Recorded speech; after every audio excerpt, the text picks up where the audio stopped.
Shabbat Shalom. I think we have enough of a critical mass here that I'm going to begin with the Beth Torah today. And I'm so happy to see newer faces, whether you're newer faces or whether you're faces that I just haven't been here for a while and I haven't seen you since I got here. But thank you and welcome for being here. Thank you also for people who stepped up to lead a little bit more today at the last minute. I truly appreciate it. Thank you to Sid and thank you to Ira. Some of you might have heard some of this if you got our packages for Hanukkah from CBT Cares. But every year on Hanukkah, something is running as a theme for my personal Hanukkah. And I think this year, it's the theme of the importance of the holiday.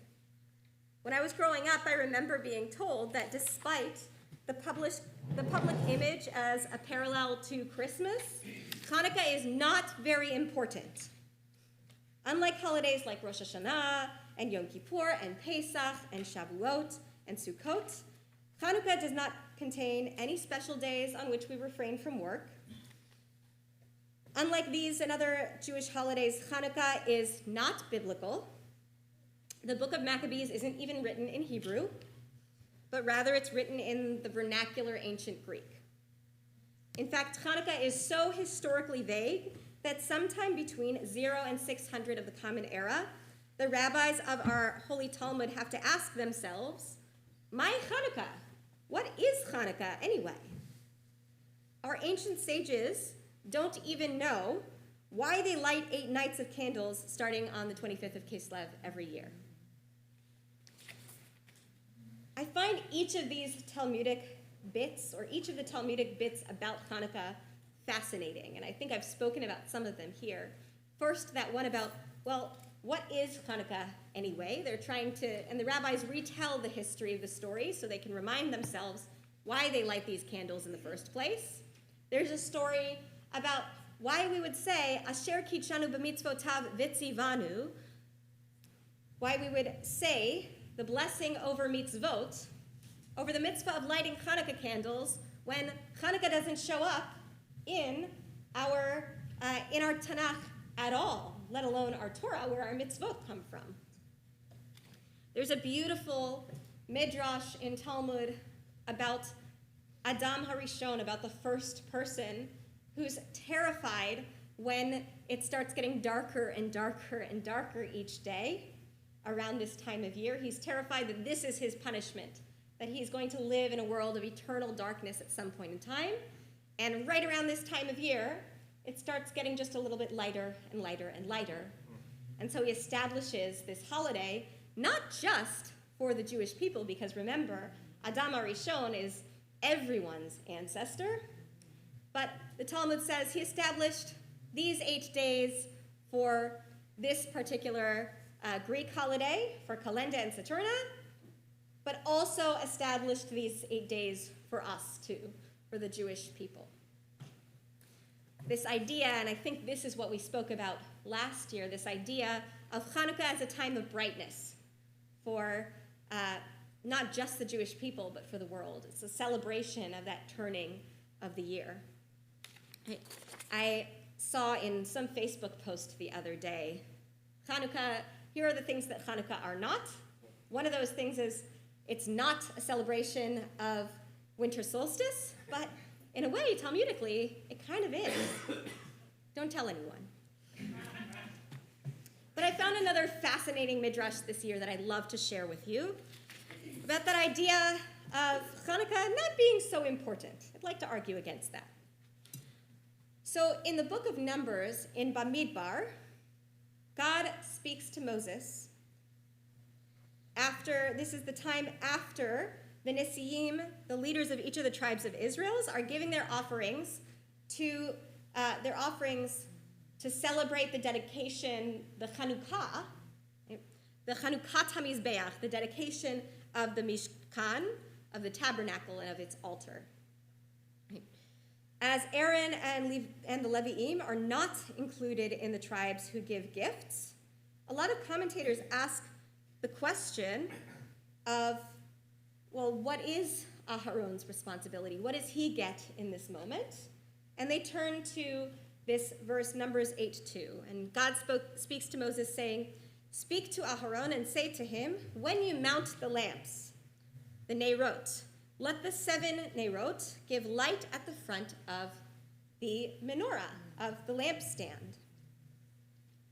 So Ramban asks, well, if this is Aharon's responsibility, because this comes right after we finish talking about all of the gifts, what's so special about this? Right? What makes this task as holy as, or maybe even holier than, the gifts of the rest of the Nisi'im? The Levites, the Levi'im, need something. Rambam teaches in the name of Rabbeinu Nisim and the Midrash Rabbah, when the 12 tribes brought the dedication offerings and the tribe of Levi did not, the Holy Blessed One said to Moshe, "Speak unto Aharon and say to him, when you light the Neirot, there will be another Chanukah in the future, in which there will be the lighting of the Neirot, when I will perform through your descendants, miracles and salvation for the people Israel." Therefore, God put this section next to the section concerning the dedication of the altar, Chanukat HaMizbeach. In the Midrash Rabbah, God adds to the instructions God gives to Moshe. Go and tell Aharon, "Fear not, do not be afraid. You are designated for something of greater importance than this. The offerings are brought only as long as the Mikdash, the temple, is in existence, but the Neirot will give light in front of the menorah forever. And all the blessings that I have given you with which to bless my children will never come to an end." Now it's obvious when the Mikdash is not in existence and the offerings are not brought because of the destruction, that the lighting of the menorah in the Mikdash, or the Mishkan biblically, or the Mishkan in Torah, also ceases. So what does the Midrash mean in saying that God promised Aharon that the lighting of the lamps would never stop? We must say, Ramban teaches, that the sages of the Midrash were alluding to the lights of what we now know as Chanukah. According to Ramban and the rabbis of our Midrash, the chapter about the prince's dedication offerings is so close to the instructions about the menorah so that we can honor Aharon with more of a task than even the princes had with their dedication, with their Chanukah offerings.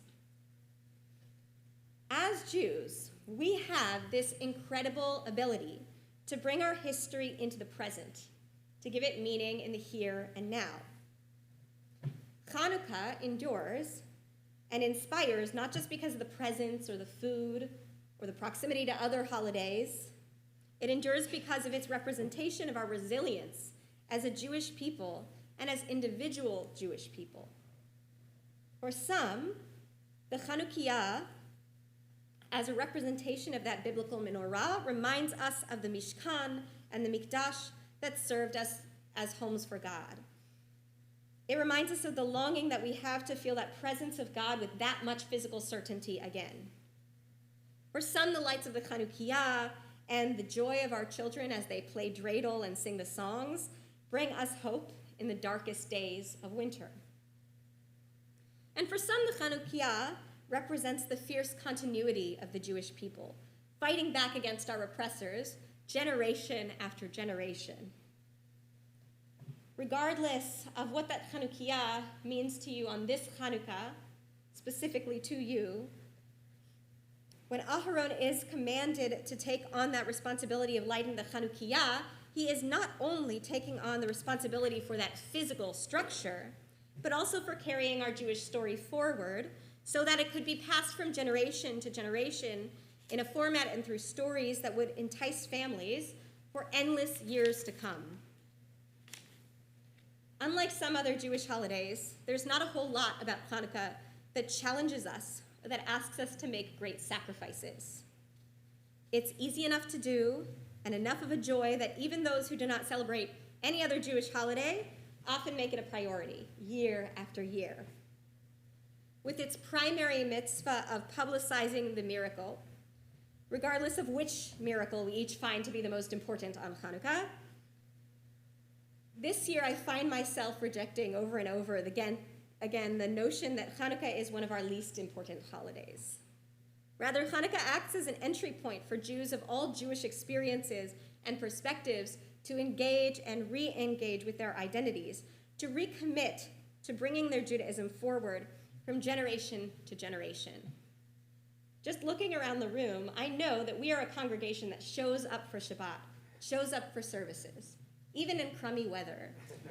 But I'd like to think there's something about the Hanukkah spirit, about the idea that we are in the middle of this holiday where our primary goal is to remember that we are a Jewish people that commits to being a Jewish people, and that we today showed up, even in this loud, dark weather, to be here together as a Jewish people, to show our commitment to this holiday of Hanukkah and to ourselves as a people.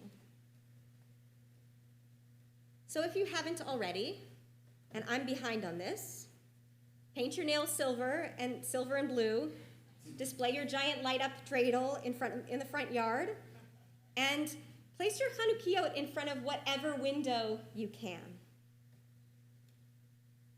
Schedule that time with your family, with your friends. Invite people over who haven't seen Hanukkah celebrated before.